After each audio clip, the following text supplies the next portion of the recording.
Pinapakilala ko po ang pinakamasipag kong tatay, si Tatay Tuning. Ay, Tatay Tuning, kamusta po kayo? Mabuti po.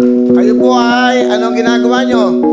Isa po akong kolektor ng basura sa Payatas. Palapakan natin si Tatay Tuning. Sa karangalang na trabaho yan, ha? Marangal. Di ba?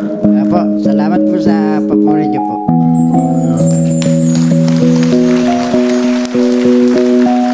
Pa,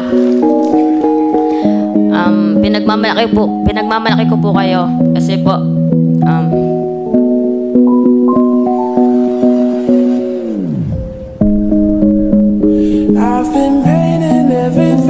po,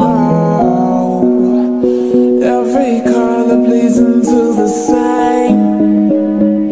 Cause before you go and walk away, yeah, you better know where you're going.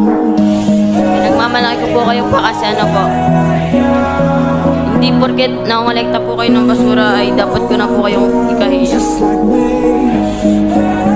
Dahil po sa basurang yun, may pagtustos po kayo sa